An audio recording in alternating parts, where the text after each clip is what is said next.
Queridos irmãos da igreja Assembleia, Coluna e Firmeza da Verdade, louvar a Deus pela vida dos visitantes também que estão aí no nosso meio, que nos dão a honra da sua presença nessa noite, onde nós nos reunimos para bendizer o nome de Cristo. Como nós temos falado aqui, nós não viemos buscar nada, nós viemos aqui dar para Ele nosso louvor, dar para Ele a nossa adoração.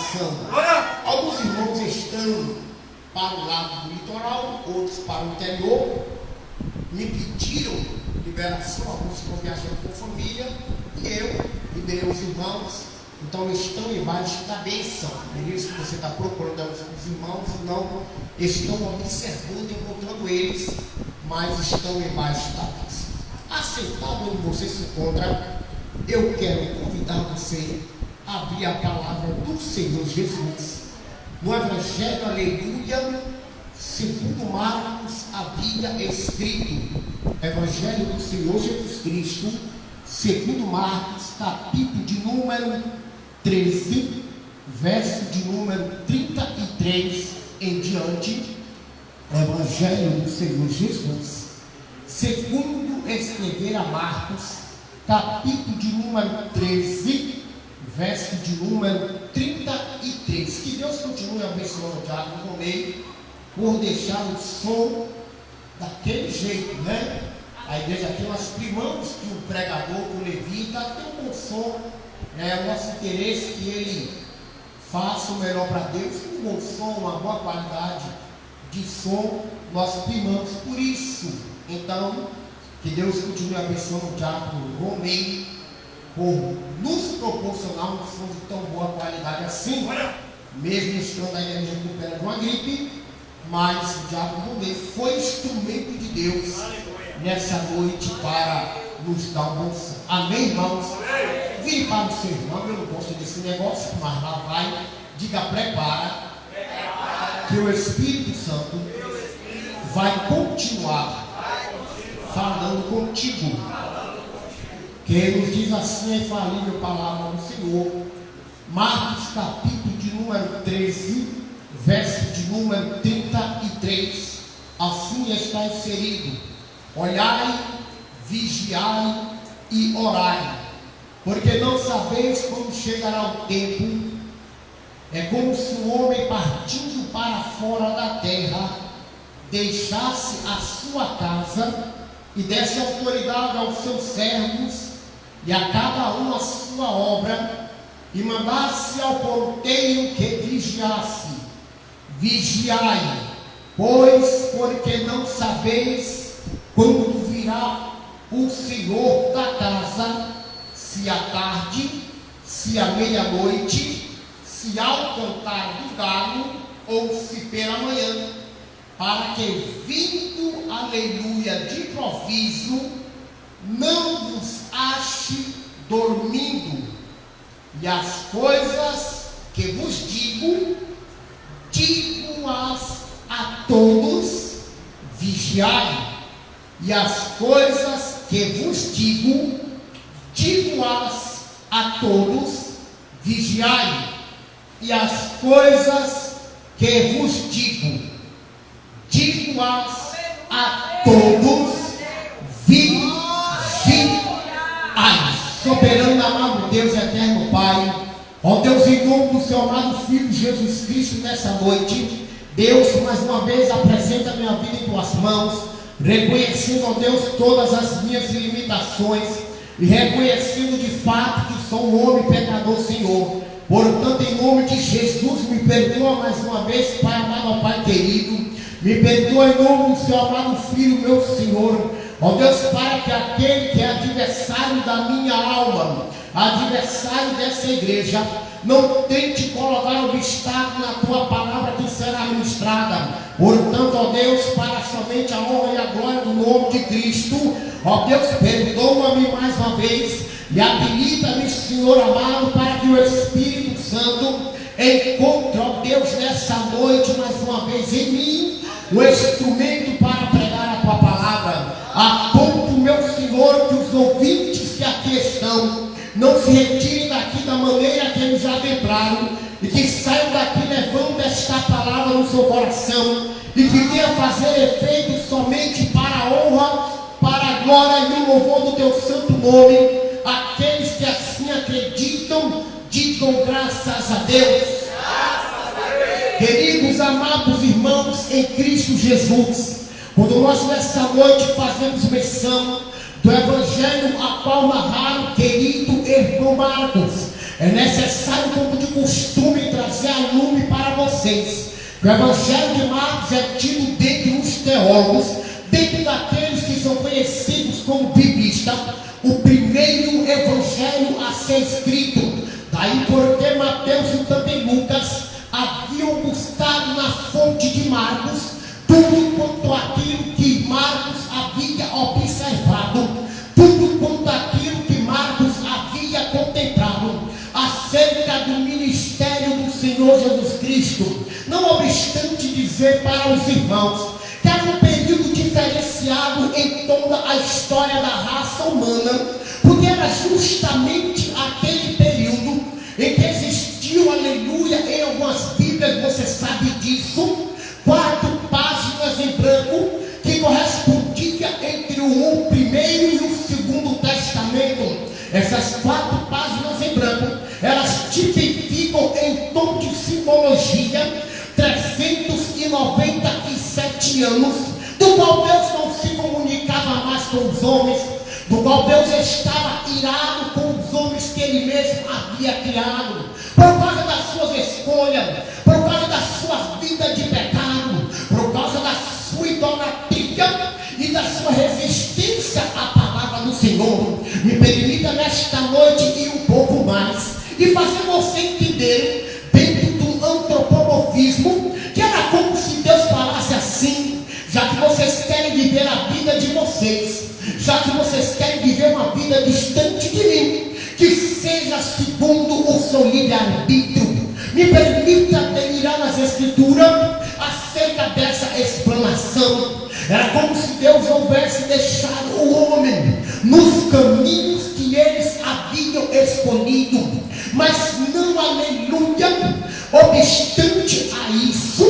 nós observamos que os evangelhos, eles tipificam boas novas, eles tipificam uma nova oportunidade aos homens.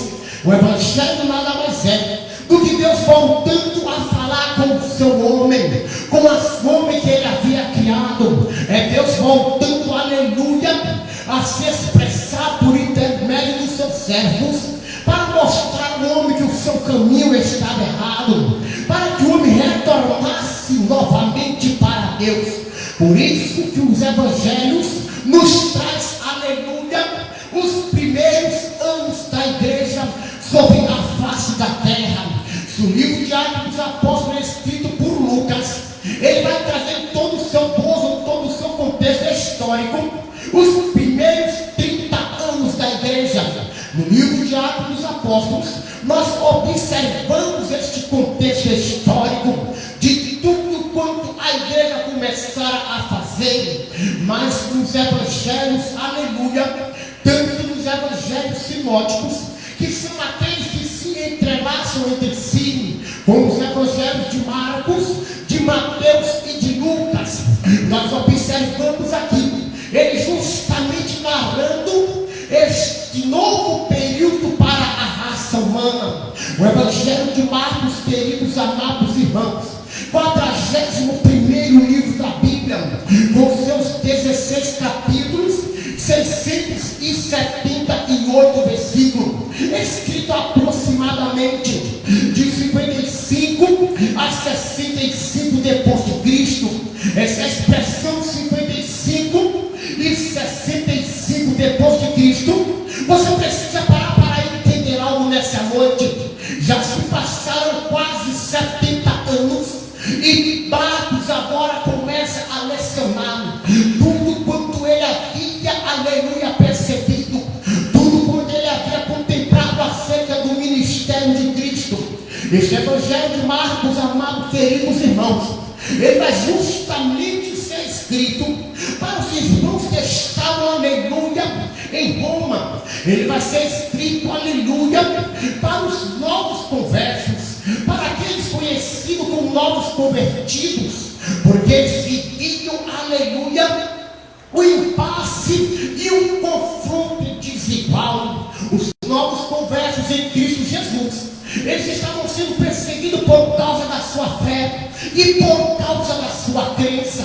Os novos convertidos que haviam crido em um homem, aleluia, um carpinteiro, nem do lado da Galileia, que por onde este carpinteiro havia passado, vida de pessoas ele havia transformado. Mas necessário ainda nessa noite trazer para os irmãos que algumas pessoas que estavam crendo em Jesus não havia de fato contemplado a sua face, mas ouviram pessoas falarem dos relatos. Quando ele passou por aqui a coisa mudou. Nós não tínhamos perspectiva nenhuma de vida.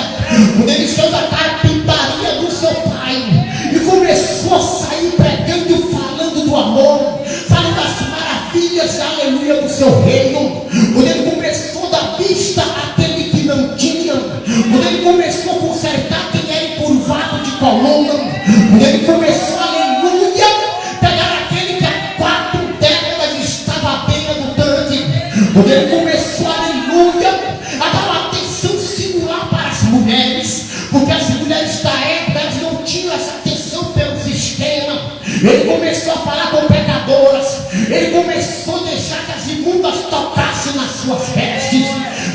Quando ele andou aqui pela face desta terra, ele mudou a nossa história, aleluia. Nós estávamos sob o cunho de Roma, nós estávamos presos a todo o sistema romano, pagando novos impostos. Mas quando ele chegou aqui, nós nem ligávamos mais para isso, porque ele nos prometia um lugar melhor, ele nos prometia uma nova cidade. Alguns que viviam neste período, era isso que eles imaginavam, era isso que eles falavam, de fatos que eles ouviram. Porventura assim também não sou eu e não é você. Nós não contemplamos Jesus face a face, mas nós ouvimos alguém falar de Jesus. É como se nós o conhecêssemos, é como se ele abatesse nossa porta e adentrasse a nossa cozinha. É como se nós tivéssemos uma intimidade singular para com ele. Assim eram os novos conversos que estavam agora sendo compartilhados por todo o Império Romano. Segundo a história cristã da igreja, é neste período aqui, amados e queridos, que nós vamos ter um homem chamado por Nero, que narra a história cristã, que ele vai matar não somente a Pedro, mas ele mata também o apóstolo Paulo. Nero foi um perseguidor que muito mal fez a igreja de Cristo. Assim estavam os nossos irmãos sendo afrontados, mundo sendo martirizado, homens perdendo suas mulheres, seus filhos vendidos como escravos. Assim começou a igreja do Senhor Jesus Cristo, quase, aleluia, 70 anos depois, aleluia, de sua partida aos céus. A igreja nunca teve vida fácil, queridos amados irmãos. Esse evangelho antropocêntrico que insiste em pregar por aí não condiz com aquilo que a Bíblia mostra. Assim estavam os novos convertidos, em meio a peleja e perseguição, eles não negavam ao nome do Senhor Jesus. Por isso Marcos, aleluia, movido pelo Espírito Santo, escreveu este evangelho. É como se ele dissesse: não pare, não desista, segura um pouco mais, não pare, não pare, não pare, não desista, não desista, não retroceda, aleluia, não retroceda, meu irmão, não volte, não sucumba ao pecado. É isso, aleluia, que estava ocorrendo naquele período. Quando nós paramos, aleluia, amados e queridos irmãos, nós vamos observar, dentro de todo o contexto dos evangelhos, a Bíblia Sagrada ela possui mais de 8.300 promessas, mais de 8.300 promessas, de capa a capa da Bíblia.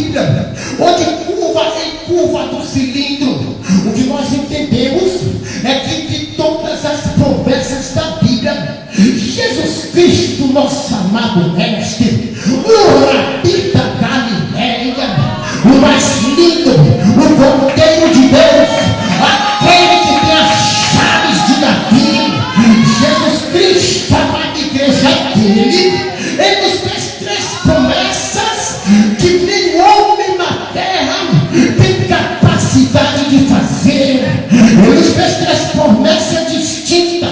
A primeira promessa que Jesus nos fez, ele está em Mateus capítulo 16, no verso de número 18, onde ele promete da seguinte maneira: e também eu te digo que tu és Pedro, vírgula, e sobre esta pedra, ele fala dele próprio, edificarei a minha igreja, e as portas do inferno não prevalecerá contra ela. Olhe para cá, por favor, meninas, no motivo da sua atenção. Eu acho que, aleluia, alguns políticos inescrupulosos, eles pensam que vão parar a igreja. Eu acho que o STF, eles pensam que vão parar a igreja. Ninguém para a igreja de Cristo. Ninguém para aquilo que Jesus Cristo edificou. Eles podem inventar lei, eles podem nos colocar na cadeia, eles podem para levar o som, matar os pastores, mas a igreja ela continua de pé, a igreja continua andando, rompendo, porque foi Jesus que edificou. Aleluia! Jesus nos prometeu, e a igreja está edificada nele. Por isso que o vento bate, por isso que há terremoto, algumas instituições caem e vão para o ostracismo, algumas instituições são derrubadas e falidas. A igreja cambaleia em cima da rocha, mas a igreja não cai, a igreja não cede, a igreja permanece, porque Jesus prometeu: eu, artigo definido, edificarei a minha, ele disse minha, ele disse minha, ele disse minha, a minha igreja, e as portas do inferno não prevalecerão contra ela. Jesus estava dizendo: a igreja, aleluia, é que vai em direção do inferno, é a igreja que pega, é a igreja que louva, é a igreja que vai levando a palavra, são os pastores, as missionárias, são os pregadores, é a igreja que entra nos hospitais, que entra nos presídios, é a igreja que vai, aleluia. Oh, bendito seja o nome do Senhor. Jesus, ele nos fez outra promessa. Jesus disse que nos enviaria o Espírito Santo. A Bíblia Sagrada nos diz, João capítulo 14, do verso 16, observe o que ele diz: eu rogarei ao Pai, e ele vos dará. Olha que coisa linda. Jesus está dizendo para os seus talmudins, para os seus discípulos, cooperadora Helena: eu rogarei ao Pai, e ele vos dará outro, para que esteja convosco para sempre. Eu vou rogar a Papai do céu, eu vou rogar ao meu Pai, e ele vai enviar outro, ele vai enviar um que ficará com vocês para sempre. E João não suporta, e João ele diz, João capítulo 16, verso 8, quando ele vier, oh coisa linda, quando ele vier, convencerá o mundo do pecado, da justiça e do juízo. João disse que quando ele chegar por essas terras, quando ele chegar por aqui, nós não vamos fazer mais aquilo que nós queremos, nós não vamos mais andar do jeito que nós desejamos, porque ele estará em nós, e ele vai nos mostrar: não faça que é pecado, não faça que tem juízo, não faça, aleluia. Pois João quem disse, olhe para cá, aleluia, Jesus Cristo, ele nos prometeu o Espírito Santo. Atos dos Apóstolos capítulo de número 12,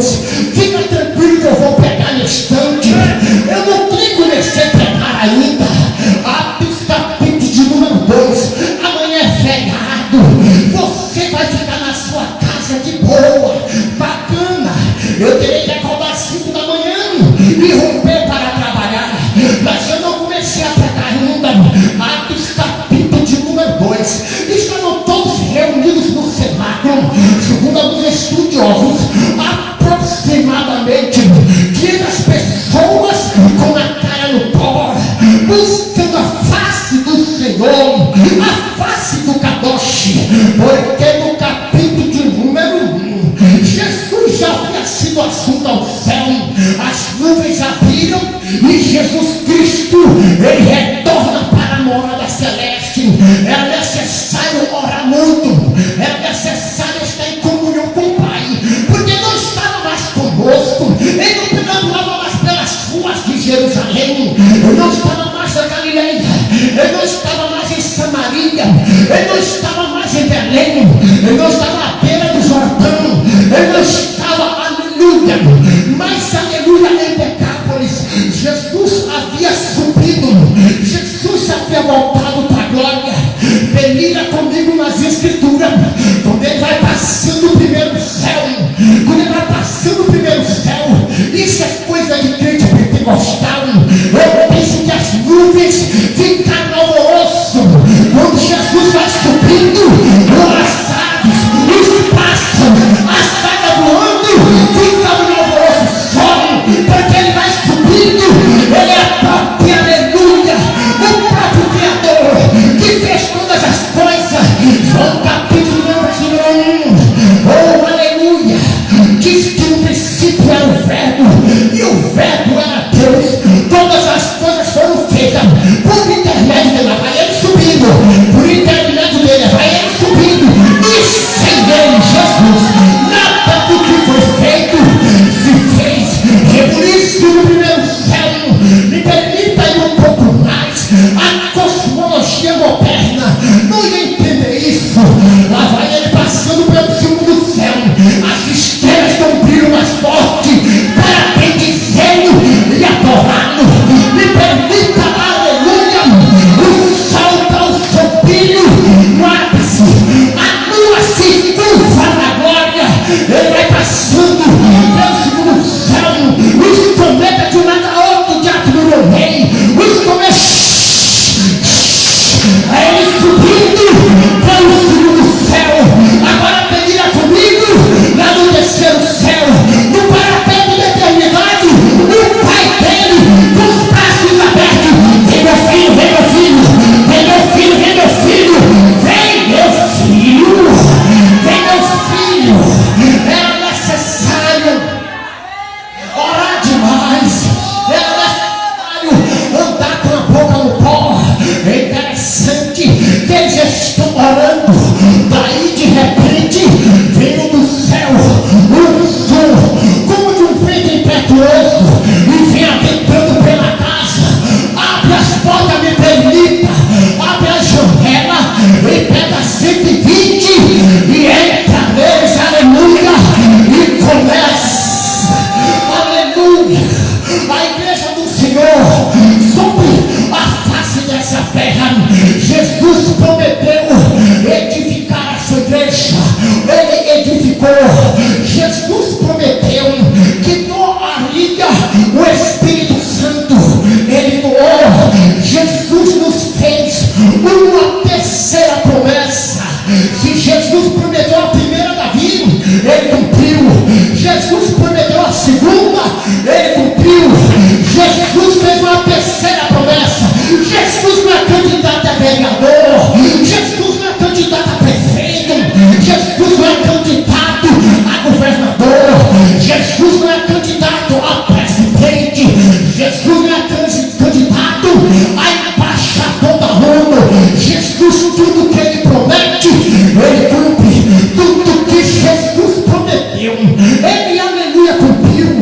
A terceira promessa de Jesus está em João capítulo 14, verso de número 18, onde ele diz assim: eu não vos deixarei órfãos, eu voltarei outra vez para vós mesmos. Olha o que Jesus está prometendo para os seus discípulos: vocês não ficarão órfãos, eu voltarei novamente para vocês. Na minha concepção,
disse que voltava e não voltou.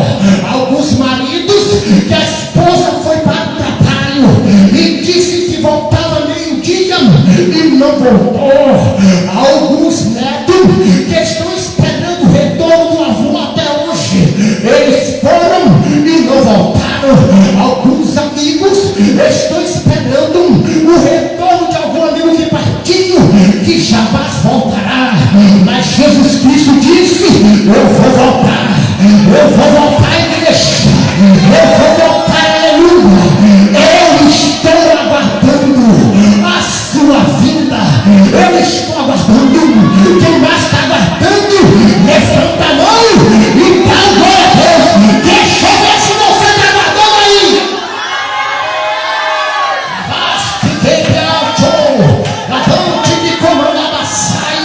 Mas olhe para cá, aleluia. Eu fico estupefatizado, porque eu vivo, aleluia. Eu faço parte de uma geração em que o conhecimento aumentou demais.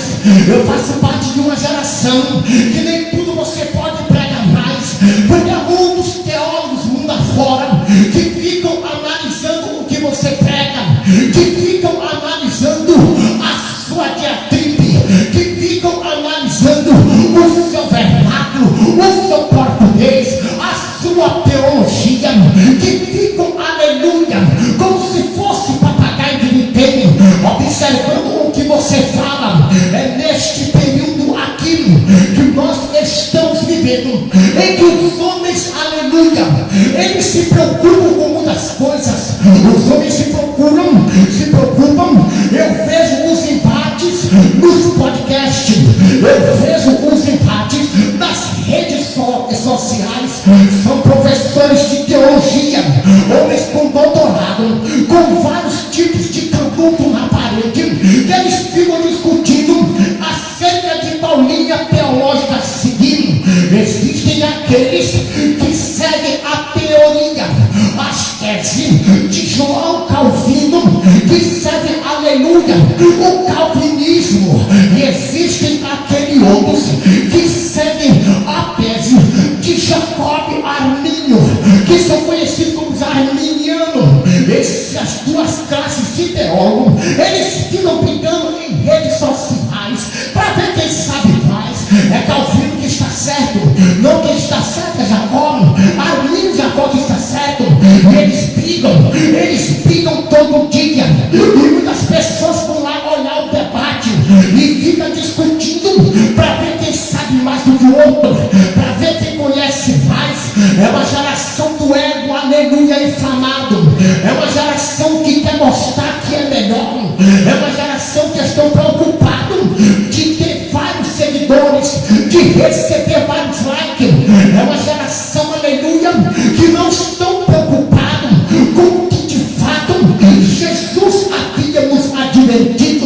Para que você tenha uma ideia dessa noite, nós sabemos muito bem que Jesus Cristo, ele voltará. Nós sabemos muito bem que Jesus Cristo, ele retornará sobre a face dessa terra.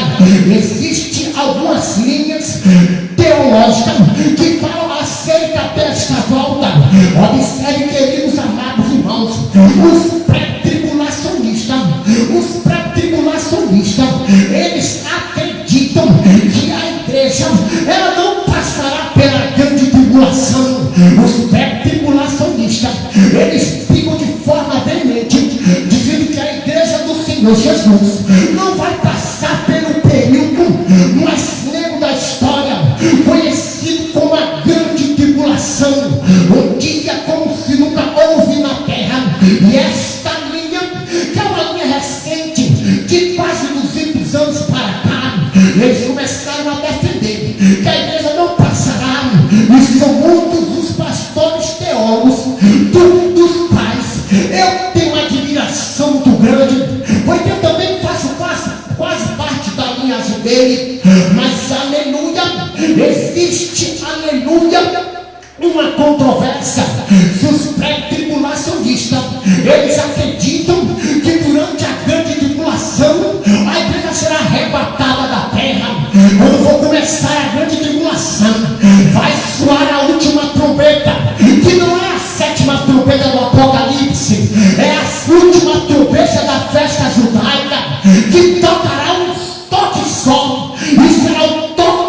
retirada.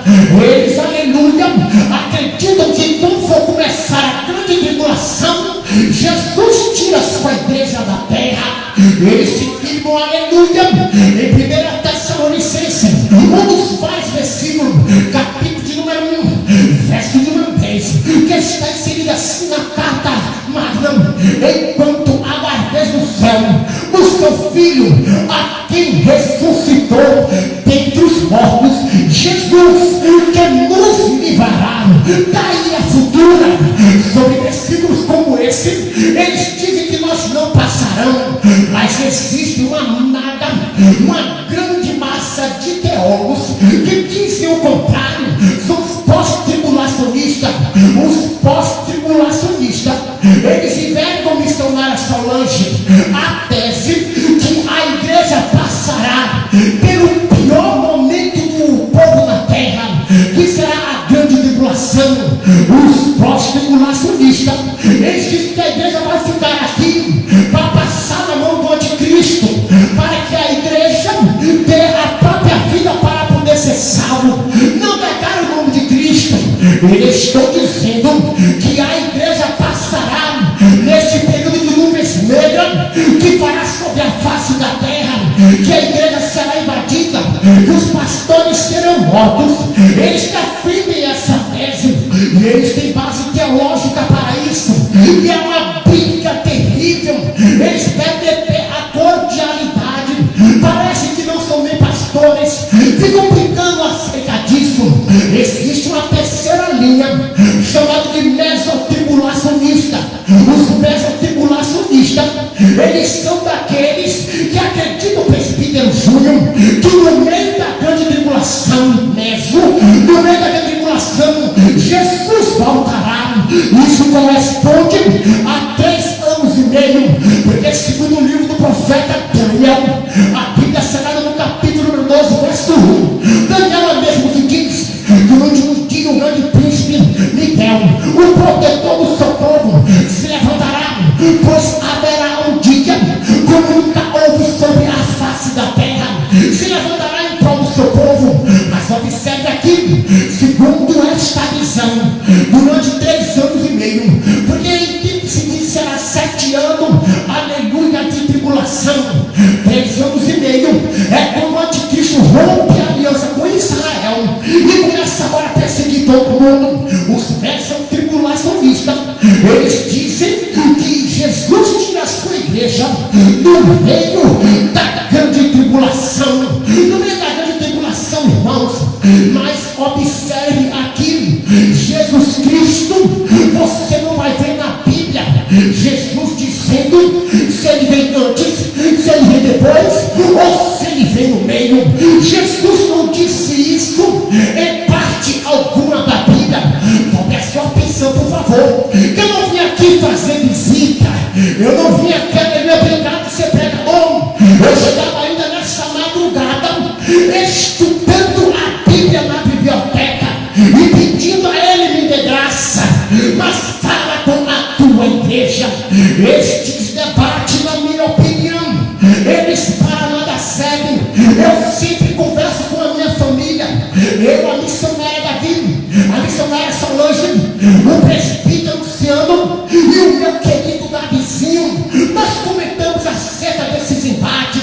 Isso só causa discussão.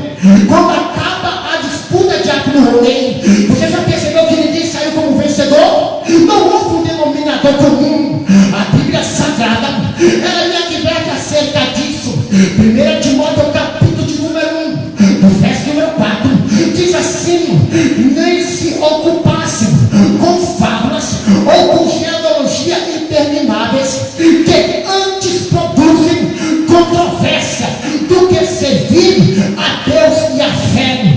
Paulo está dizendo a Timóteo que não se envolvesse nesses debates, nessas fábulas, nessas controvérsias de genealogia intermináveis, que para nada servia, senão para perturbar o ouvido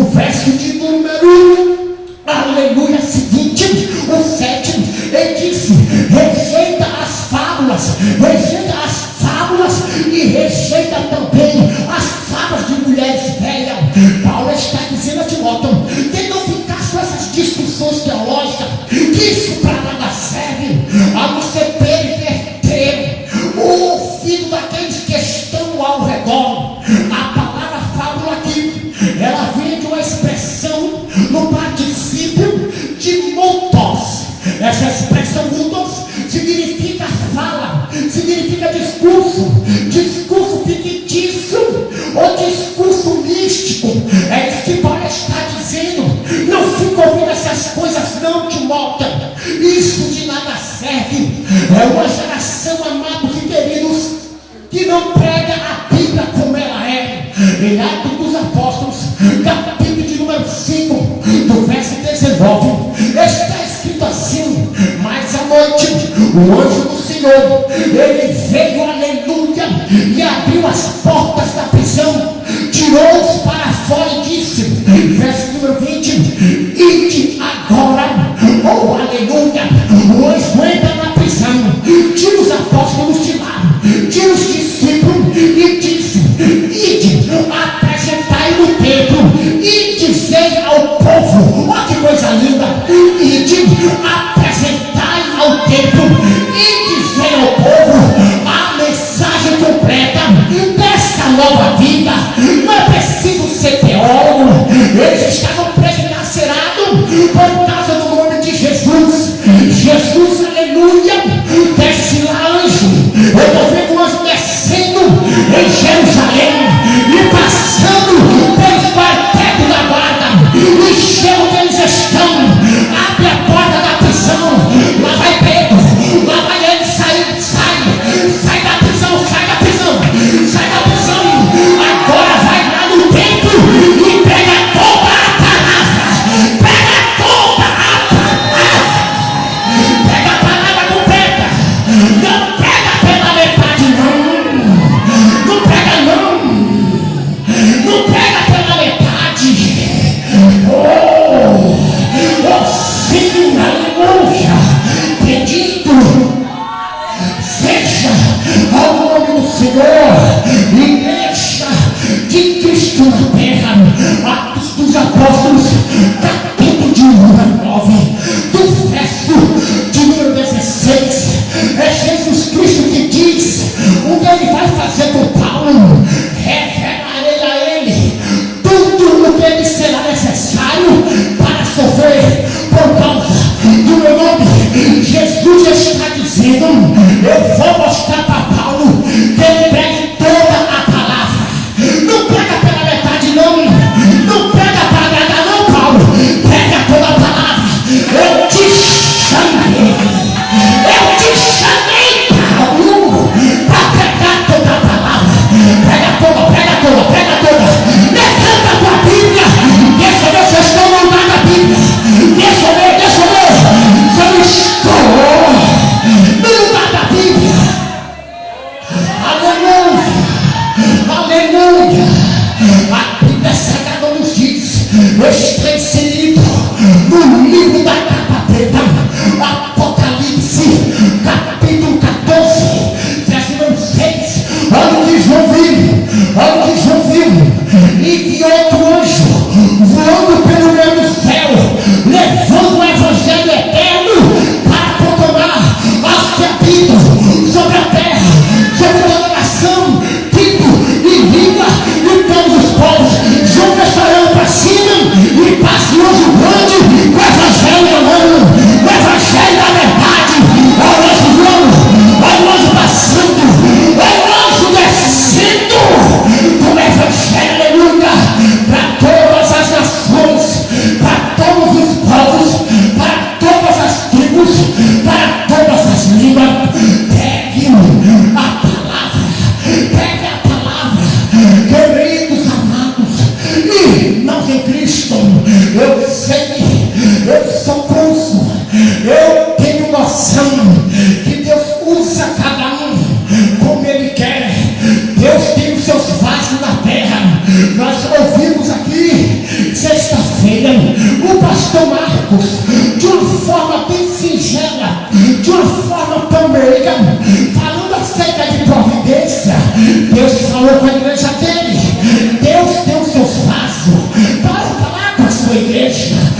Deus está nessa noite, mais uma vez também, falando com a igreja dele na terra. Mas observe aqui o que Jesus Cristo, ele está falando. Se quando Jeremias falava, eu já ficava com as minhas antenas ligadas. Se quando Ezequiel falava das suas visões, eu e o presbítero Júlio já ficávamos assombrados. Se quando Amós, no capítulo 7, viu um prumo sobre o muro, e o homem que segurava o prumo se Abacuque subiu na torre de vigília e viu que os caldeus vinham para sitiar Jerusalém. Se esses homens viram tantas coisas, imagine quando você para entender que Jesus Cristo está dizendo uma coisa. Eu digo a todos: vigiai. Olha só, queridos amados, é os lábios sacrossantos de Jesus que está dizendo, Mateus capítulo 24, do verso 42: vigiai, porque não sabeis a hora em que há de vir o nosso Senhor. Se eu fosse você que está aqui nessa noite, eu não saia daqui de qualquer maneira, eu não saia daqui de qualquer jeito. Jesus está dizendo no seu sermão escatológico, Mateus 24, 42: vigiai, porque não sabeis a que hora há de vir o vosso Senhor.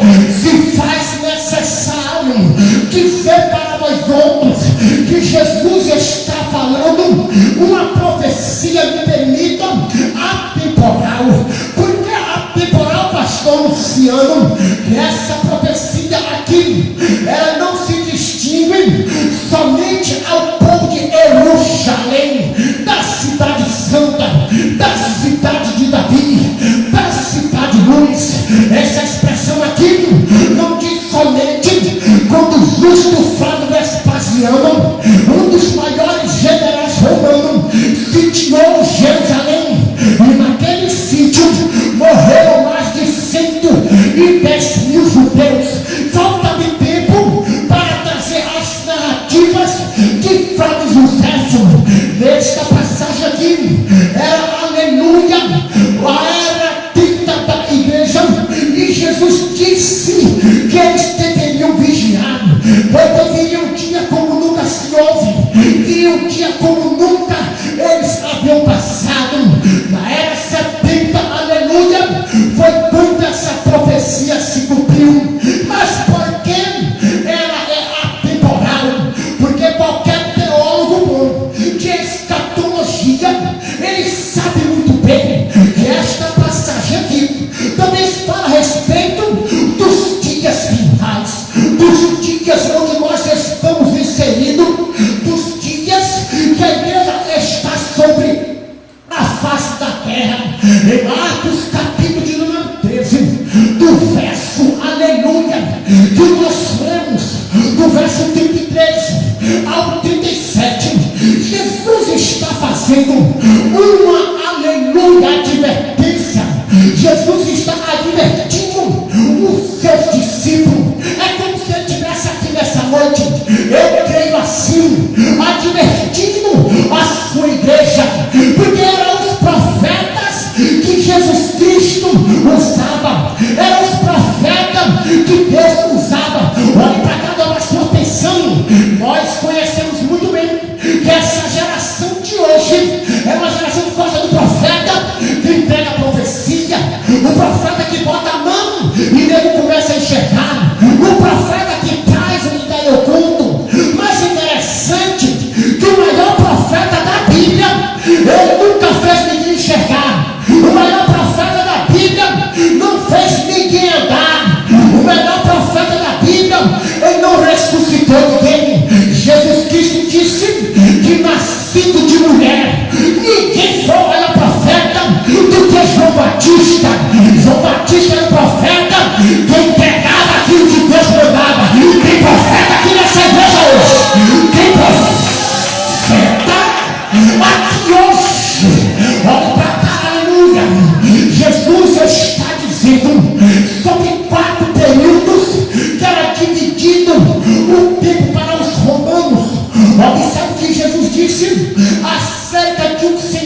casa e fosse para uma terra distante, ele está falando dele próprio, e deixasse, aleluia, a sua casa com seus servos, e desse a cada uma obra, para que eles fizessem a obra que ele havia deixado na sua mão. Quem aqui Deus deixou uma obra na mão, levanta a mão. Quem Deus deixou uma obra na mão, Deus deixou uma obra na minha mão, que é pastorear e pregar a palavra. Eu estou me virando para fazer esse negócio, não é fácil não. E ele disse que deixou o porteiro da casa. O porteiro fica olhando se estão fazendo bem, o porteiro fica olhando se estão fazendo direito. O dono da casa viajou, ficaram seus servos, cada um fazendo a obra, mas ficou um olhando, o porteiro observando se está fazendo direito, o porteiro observando se está fazendo com amor, o porteiro observando. Este porteiro você sabe quem é o Espírito Santo, olhando como é que nós estamos trabalhando, se nós queremos agora para nós, ou se agora é para ele. O porteiro está olhando, o porteiro está observando. Mas observe aqui, ele disse que esse Senhor, ele ia voltar, mas ele lhe propôs 4 períodos, aleluia, de um dia. O primeiro período é se porventura viria pela manhã, o segundo período é se porventura viria à tarde, o terceiro período é se porventura ele viria ao cantar do galo, o quarto período é o período da meia-noite. São 4 períodos que está marcando a vida desse Senhor. Isso é uma metáfora. Sabe o que ele está dizendo ali? Que nós não sabemos quando o nosso Senhor vai voltar. Você se aponta para ele vir de manhã, ele vem no cantar do galo. Você se aponta para meia-noite, ele vem pela tarde. Você se aponta ao cantar do galo, ele chega de manhã. Ele vai chegar quando você menos esperar. Jesus Cristo, ele voltará. Por isso que ele disse: uma coisa eu digo a todos, a pastor, a missionária, a diácono, a diaconisa, a porteiro, a democracia, a evangelista, a novo convertido. Uma coisa eu digo para todos: vigiem, vigia a igreja, porque não sabeis a que hora o dono há de vir. Jesus Cristo, ele vem. A Bíblia Sagrada, em Mateus capítulo de número 25, do verso de número 13, está escrito assim: observe, portai-te, vigiem, porque vocês não sabem o dia nem a hora que ele há de vir. Portanto, vigiem, porque vós não sabes nem o dia nem a hora em que ele há de vir. É a parábola das 10 virgens. Observe que ele viria, ele saiu e a noiva estava na casa esperando. As 10 virgens era quem devia acompanhar o noivo, mas para acompanhá-lo tinha que ter azeite na botija, tinha que ter azeite na lamparina e tinha que ficar acordada. Vigiar significa não fechar as pálpebras dos olhos. O Salmo de número 77, o salmista cita assim: não deixai desfalecer ou fechar as pálpebras dos meus olhos, porque quando nós fechamos as pálpebras dos olhos é quando nós estamos cansados demais, é quando nós estamos esperando há muito tempo. E as 10 virgens, 5 eram loucas e 5 eram prudentes. Observe, igreja, que por demorar o noivo, todas as 10 cansaram, todas as 10 tosquenejaram. Olha o perigo que eu passo, você passa.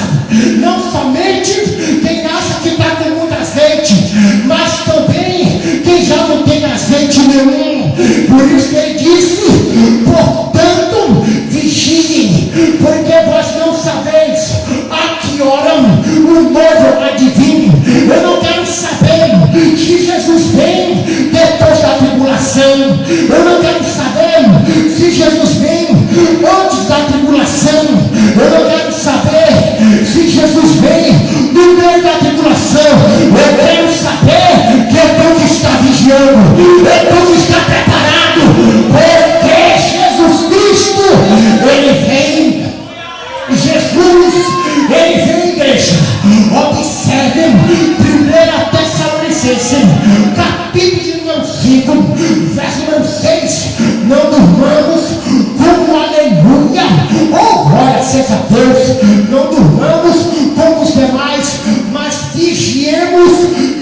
sejamos sóbrios.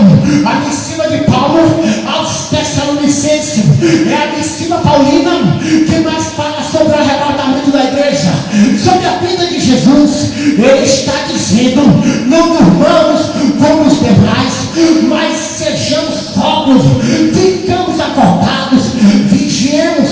Tem muita gente dormindo em pleno século 21, tem muita gente dormindo dentro da igreja.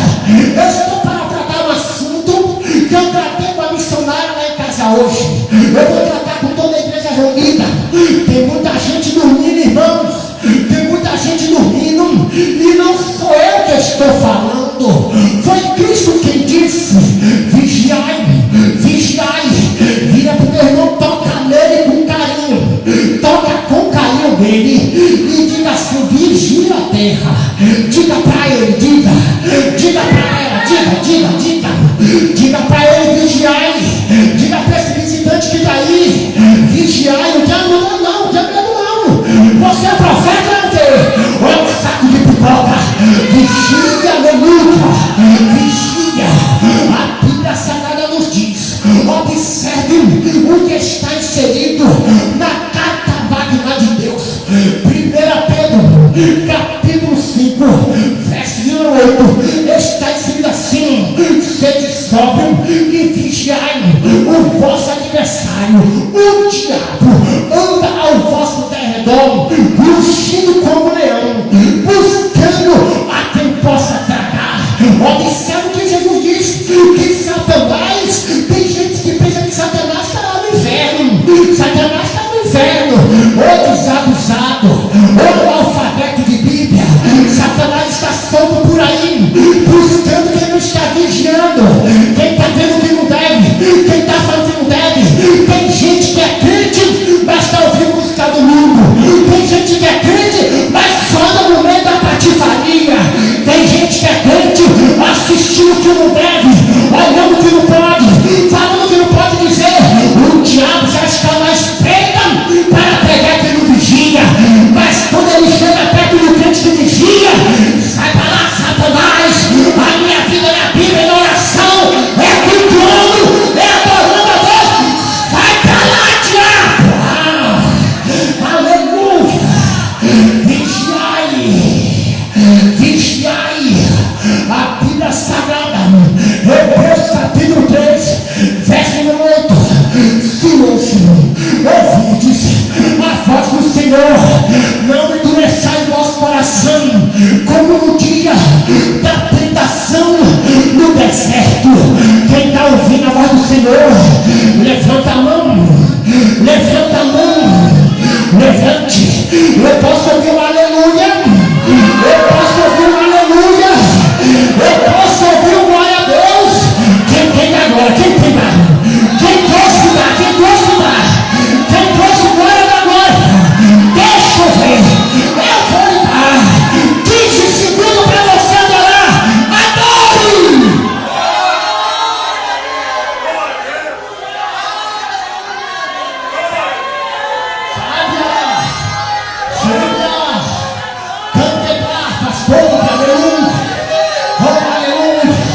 O Espírito de Deus está aqui, igreja. O Espírito de Deus está aqui.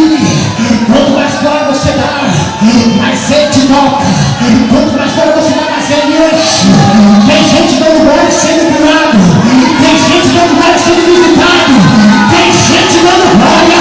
Eita, osso, retroceda agora.